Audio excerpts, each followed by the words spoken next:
Hello તાલીમાર્થી મિત્રો, અંગ્રેજી ભાષાના શબ્દ શીખવાનો આજે 108મો દિવસ છે. તો ચાલો શબ્દ શીખીએ. આજનો પહેલો શબ્દ છે કોઓપરેટ. તેનો સ્પેલિંગ છે COOPERATE.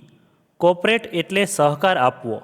ઉદાહરણ તરીકે, employees must cooperate with management.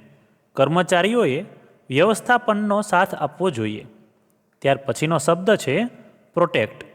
તેનો સ્પેલિંગ છે PROTECT.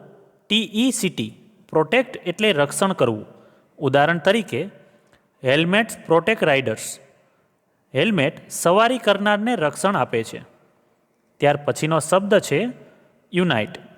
તેનો સ્પેલિંગ છે UNITE. યુનાઇટ એટલે એક થવું. ઉદાહરણ તરીકે, people should unite for a common cause. લોકો સામાન્ય હેતુ માટે એક થવા જોઈએ. ત્યાર પછીનો શબ્દ છે પ્રૂવ. તેનો સ્પેલિંગ છે PROVE. પ્રૂવ એટલે સાબિત કરવું. ઉદાહરણ તરીકે, હી પ્રૂવડ હિઝ ઇનોસન્સ. તેણે પોતાની નિર્દોષતા સાબિત કરી. ત્યાર પછીનો શબ્દ છે ડિબેટ.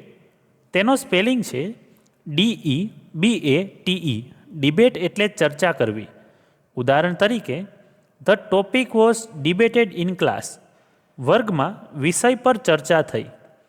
તો મિત્રો, આજે શીખેલા 5 શબ્દો આ રીતે હતા. કોઓપરેટ એટલે સહકાર આપવો, પ્રોટેક્ટ એટલે રક્ષણ કરવું, યુનાઇટ એટલે એક થવું, પ્રૂવ એટલે સાબિત કરવું અને ડિબેટ એટલે ચર્ચા કરવી. તો આવી જ રીતે ITIની અને જોબની અપડેટ માટે આ ચેનલને સબસ્ક્રાઈબ જરૂર કરજો.